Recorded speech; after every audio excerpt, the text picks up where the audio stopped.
All right, welcome to The Explainer. Today, we are diving deep into one of the biggest, most talked about technologies out there, large language models. You probably know them better as LLMs. So, have you ever stopped to think about this? Why does it suddenly feel like you can actually talk to your computer? I mean, really have a conversation. Well, that incredible leap you're seeing in chatbots and your virtual assistants, all those creative tools, yep, it all comes down to LLMs. So to really get a handle on this, we've got to look back a little bit and appreciate just how massive the shift in AI communication has been. I mean, it's nothing short of a revolution. And this slide, wow, it just nails the before and after. For decades, right, AI was so rigid. It was all about rules. It had no clue about nuance or sarcasm or even basic context. You basically had to learn how to speak its language. But now, with modern LLMs, the entire script has been flipped. The AI is fluid, it gets the context, and this is the key part, it speaks our language. Okay, so what is this technology really? Let's break down what an LLM actually is, and trust me, get ready for the scale of this thing. It's pretty incredible. Okay, at its heart, an LLM is basically a massive digital brain.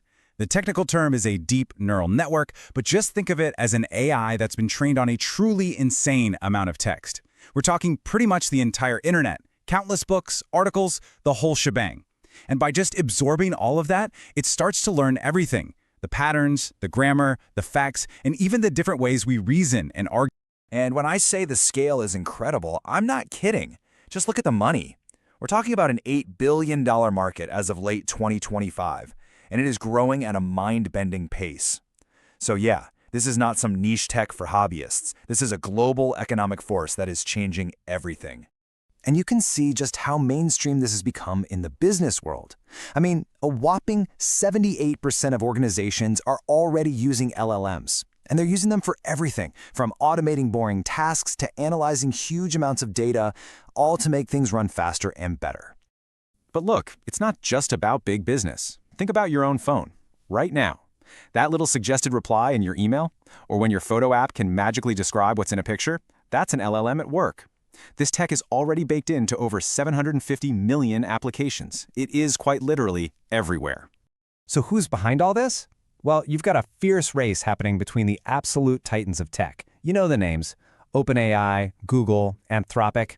They're all in this constant battle to build the most powerful models. But it's not just happening behind closed doors. You also have huge players like Meta who are pushing really powerful open source models, which is a whole different ballgame. Their goal is to make this tech accessible to pretty much everyone. Okay, so we know what they are and who's building them. But the big question is, how do they actually work? Let's pop the hood and take a look inside the AI brain. You know, it really boils down to three main stages. First up is pre-training. This is where the model just reads. It reads a library the size of the internet to just learn the absolute basics of language. Next, you've got fine-tuning. This is like sending the AI to a specialized school. Humans step in and guide it, teaching it how to be helpful, how to be safe, and how to actually follow instructions. And finally, you have inference. That's the magic moment. That's when you type in a question, and the LLM pulls from everything it's learned to give you an answer, building it one word at a time. And you have to understand, this tech is moving at lightning speed. The latest models are now multimodal. That's a fancy word, but all it means is they don't just get text anymore. They can see images, they can watch videos, they can hear audio.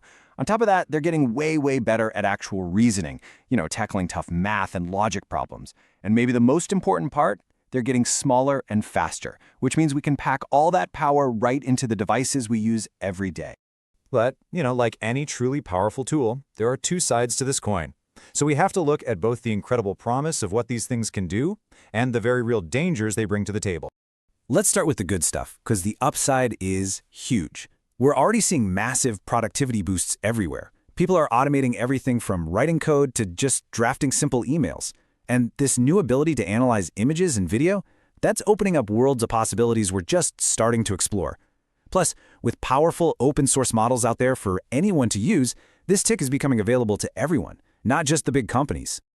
Okay, but we have to be really honest about the downsides. The biggest one you'll hear about is hallucinations. That's when the AI just makes stuff up, and it says it with total confidence.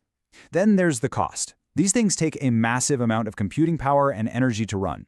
And maybe the thorniest problems of all are the biases that can be baked into them from their training data, not to mention some really big privacy and ethical questions that we have to answer. So that's the good and the bad. The big question is, where do we go from here? Let's talk about the road ahead and how we can actually use this stuff responsibly. Well, the good news is experts are already working on a playbook. For facts, there's a really cool technique called Retrieval Augmented Generation, or RAG.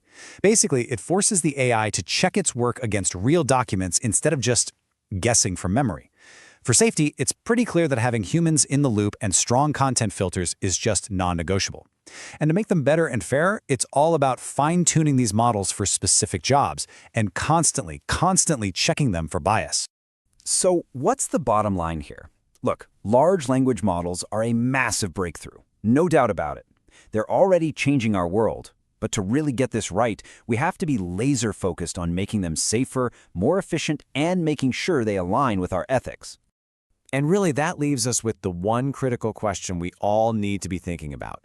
As this technology gets woven deeper and deeper into our lives, how do we strike that balance?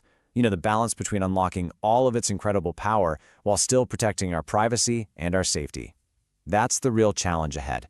Something to think on. Thanks for joining me.